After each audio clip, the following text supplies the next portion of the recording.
Is the Chase Sapphire Reserve card worth it? People say it's one of the best premium travel cards available, but does it live up to the $550 annual fee? Today we'll be covering all the benefits it offers and determine whether or not you should get it or not. One of the easiest ways to see if this card is worth it or not is by comparing the fee to the credits that the card provides. In this case, the main credit of the Chase Sapphire Reserve is its $350 travel credit. This credit can be used for airlines, hotels, cruises, basically anything that's considered travel. This is actually much better than some other cards that restrict you to just airlines or even just airline incidentals, American Express. And not only is this great because it has multiple use cases, but it also doesn't have to be done through the Chase travel portal, giving you even more optionality.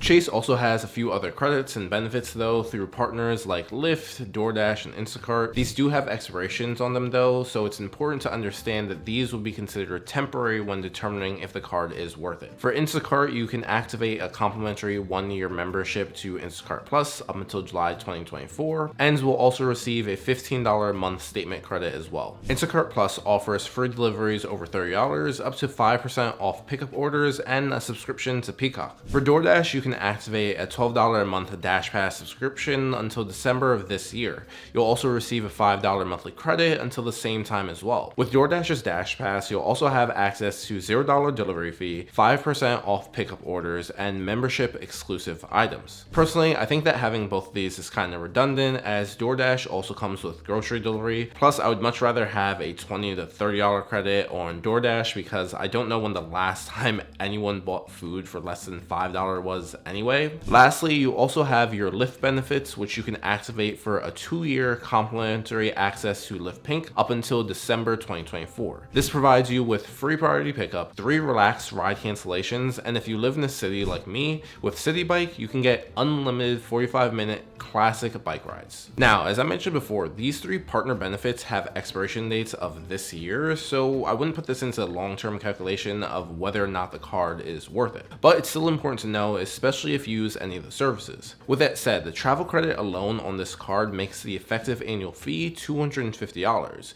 which is still higher than some other premium travel cards out there, but this card also has some other harder to calculate benefits that we should still consider. For example, insurance. Unlike other cards, the Chase Sapphire Reserve actually has a collision damage waiver up to $75,000 and its primary coverage. This basically means that you don't have to go through your own insurance first or use a rental company's insurance to cover the car. In addition, you also have a slew of travel protections from trip delay reimbursement all the way to lost luggage reimbursement. Now, as I mentioned, this value is hard to calculate. Car rental insurance could be anywhere from $10 to $60 per day, and airline insurance can be around 5% of your total trip. And while you might not use this often, when instances do come up, this comes in handy. So for me, it comes down to whether or not you travel. If you travel 3 more times per year, I think these protections become more worth it. But if you don't, not so much. With that said, let's talk about one of the biggest reasons travelers love this card: lounge access. The Chase Sapphire Reserve is one of the few cards with access to over 1,300 airport lounges. These are available once you enroll in Priority Pass, which comes with the card, and in addition to Priority Pass, you'll also have access to Chase Sapphire lounges. While these are only in a select few airports, these are some of the best in the world. And trust me, you'll find that the Chase Sapphire lounges have more food, drinks, and amenities than many others. For example, the one that opened up in LaGuardia has 2 floors, facial treatments, an arcade room, and probably one of the biggest bars I've seen in a lounge so far. These lounges are open in Boston, Hong Kong, and New York, and they're opening a few more across the country later this year. There are also non-airport clubs already open in Austin and New York that I'm excited to check out later this year. Now, this benefit is good, but what if you travel with your spouse or friends and they don't have this card? Well, the holders are allotted 2 guests per visit, and after that, each additional guest entry will cost only $27. Unless they're children under the age of 2, then they're free. So when it comes down to lounge access, if you're not a traveler, this isn't much of a value add. But if you're a traveler, then it comes in handy. And if you're a traveler that travels with other people, then trust me, you'll be using this all the time. But with that said, let's talk about something that everyone can get use out of: the intro bonus. For the Chase Sapphire Reserve, you'll currently see an intro bonus of 60,000 points after you spend $4,000 in the first 3 months of account opening. But most important thing to note is that the Chase Sapphire points work different. For many competitors, you'll see that the points are only worth around 1 cent per point. But with the Chase Sapphire Reserve, you'll be able to use those points in the Chase Travel Portal for 1.5 cents per points. That's a 50% increase in value. So with the 60,000 point bonus, instead of it being valued at $600, it can be used for $900 worth of travel. And if you want to find that intro bonus, you can check out the link in the description.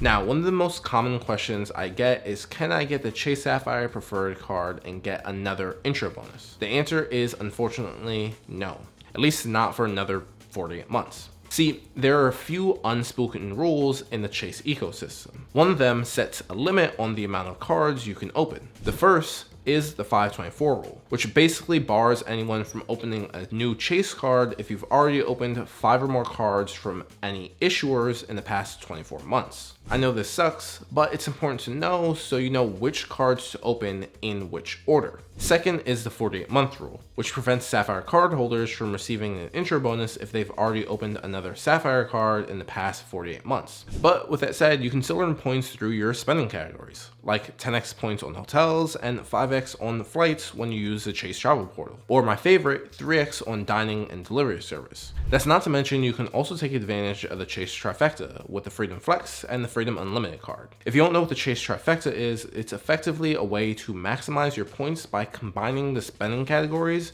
of other cards, while also being able to redeem them for the Chase Sapphire Reserve value. So for example, if you spend $100 with the Chase Freedom Flex card on a rotational category like groceries or gym membership, you'll be able to earn $5 back, or 5%. But when you have the Chase Sapphire Reserve, you can redeem that same 5% for 7.5% of effective travel, turning that $100 of groceries into $7.50 towards your next vacation. You can see how this starts to add up. And the beautiful thing is that the Chase Freedom Unlimited and the Freedom Flex have no annual fee. So the way I like to use these cards is as my everyday spenders, and the Chase Sapphire Reserve is reserved for travel. Now, with that said, there is still one thing we need to look at to determine whether or not this card is worth it, and that's transfer partners. Chase has some amazing transfer partners like Emirates, Air France, and Virgin Atlantic. Now, what's great about these transfer partners is that you can exchange your points for miles on these airlines. And doing this conversion can be very lucrative. For example, we can transfer points to Virgin Atlantic on a 1-to-1 basis, meaning each Chase point is worth 1 Virgin Atlantic point. So let's say you want to travel from New York to London. This economy classic ticket would cost you $548, whereas if you use points, the ticket would only be 10,000 points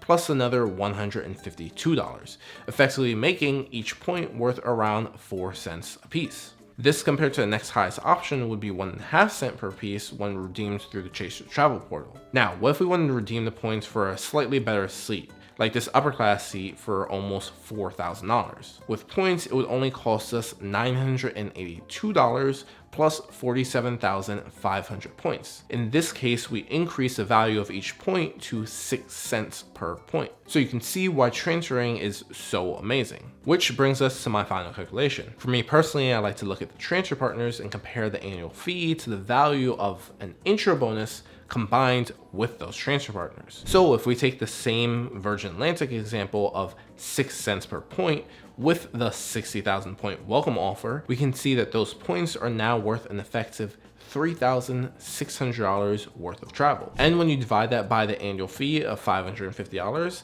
it shows that the intro bonus plus the transfer partners pay for an effective 6.5 years of the card's annual fee, which is just another way to estimate the value of this card. So is this card worth it? Well, if you don't travel at least 2 to 3 times per year, then probably not. However, if you use at least half the benefits of the card, then I think that you'll probably come out well ahead of the annual fee that you would pay. And if you have the Freedom cards, or if you earn the intro bonus, which you can find with the link in the description, then I think you'll honestly feel like you found one of the biggest glitches in the system because of the crazy amount of value you'll get out of it. But to tell you the truth, there are a few other travel cards that might be even better than this one. Click here to learn the best 6 travel cards that are available today, and don't forget to subscribe, and I'll see you guys next time.